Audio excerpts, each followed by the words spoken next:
what was the other footage that we were looking at? There was the first footage that Jamie pulled up that wasn't the gimbal footage. That was the Go something else? Fast. The Go Fast. What is that? That's it actually looks more like a Tic Tac, but they saw it going across the water, and they're just grabbing a lock. So they're seeing this with their eyes, and he gets the FLIR to lock on it, and that's when you hear the kid go, "Oh, I got it," because he gets the auto track, and it's just something screaming across the surface of the water.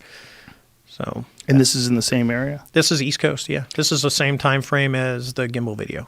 So the idea that these are birds, or the idea that this is a radar glitch, or somebody said pilot error, like on a clear blue day, Commander Fravor has nerves. I mean, that kind of thing that people have said on your show to you, that, you know, these are explanations that make sense. Who said that? I don't want to say their names. Mick West? Yeah, sure. Mick believes everything. Like every single thing that's ever happened has a rational explanation for it. so the probability that, you know, all the radars went off at the wrong time, Commander Fravor, you know, had nerves, that all the other pilots up there with him, that, you know, this thing shot off like a gun instantly, like that was somehow perfectly coordinated. That's a conspiracy. That's a fabrication. Probably Occam's razors, the events happened exactly like we're being told. Yeah, for us it was, you know, and I'll go back to the beginning of the story of, you know, the other pilot who was brand new. She had been in the squadron for 4 months, 5 months. So she's pretty junior. She was still working on her initial qual on the airplane. And, you know, so she gets we get the real world vector, and it's like, okay, real world vector, cool. I'm going to get to do something real, exciting. Then you see the water, and you think, oh, something's sinking, because it's kind of that shape of an airplane, you know, that cross type. So now it's, oh crap, now it's search and rescue. We got to go down and see, you know, because there's people, you know, and we are sympathetic. And to the Tic Tac, and as soon as the Tic Tac, it's like, you know, holy shit, what is that?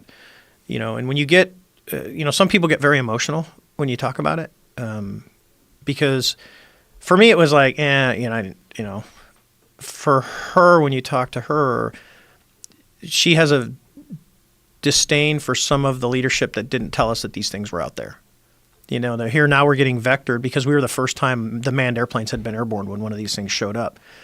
That no one even gave us a brief that, hey, we're seeing these objects out here for the last 2 weeks. They're just kind of, you might want to know they're out there.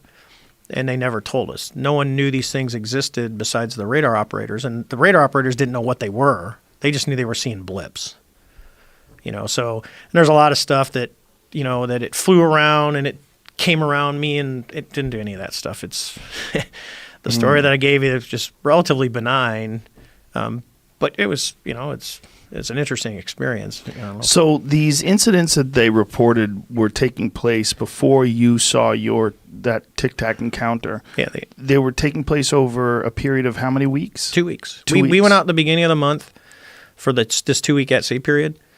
We pulled in for Thanksgiving, but other than that, we were out till, I think, December 21st is when we pulled the ship back in, besides pulling in for the 3 days at Thanksgiving. So, yeah, for the 2 weeks prior, so this was on the 14th, and we went out at the beginning of the month. So about 2 weeks, they had been watching these things come down, go up, come down, go up. But it was always when we were not flying, which is really probably like the midnight time frame until early in the morning the next, you know, till noon the next day. And then we just happened to go. And if you think about it, you know, I laugh, you know, if there was some little green man flying around in that Tic Tac, he probably got back to the mothership and got yelled at for being seen. But you're like, oh my God, you let him see you.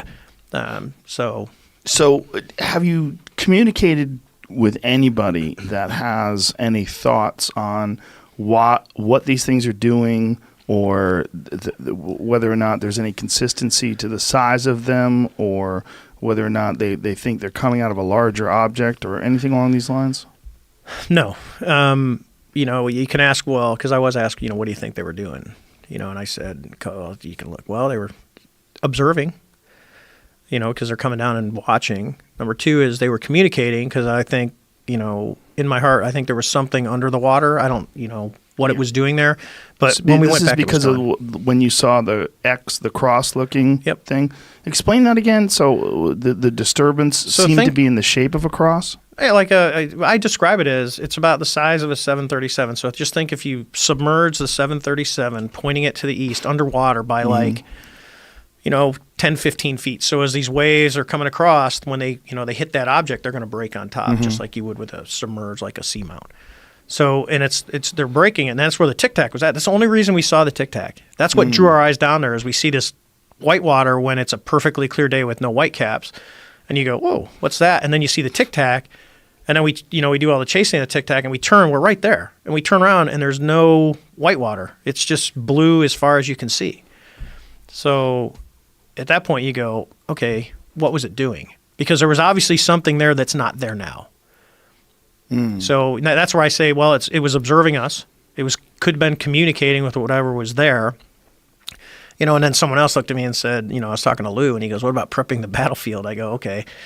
So if you go, where are these things from? We don't know. Are they from China, Russia, someplace else? I don't know. But it's a capability that we do not possess, to my knowledge.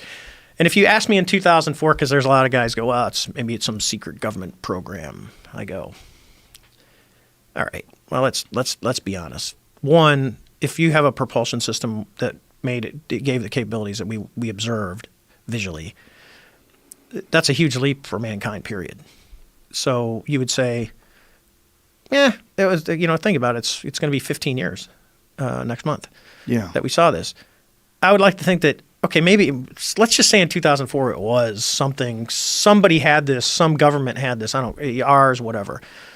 If you come to now, you go 15 years later, you don't think that technology would have emerged, because it literally would change everything we do. I mean, we're happy about, hybrid and electric cars and all this other stuff, but if you've got something that works like that, air travel, it would change air travel forever. No visible system of propulsion. No plumes. No, it's just as we joke. Think of a 40-foot long Tic Tac that can move at will through the air at speeds well beyond what we've ever witnessed. I mean, even when you watch a rocket go off, one of Elon's or one of the NASA, whatever, you sit there and I grew up during the Apollo ages, where you just look at the thing go up, up, up, up, up. I've seen them shot out of Vandenberg, where you go, I'd sit in my house in Central California and you watch it go up and go, I can watch that thing for a while. This is something that just like poof, in a matter of seconds is gone.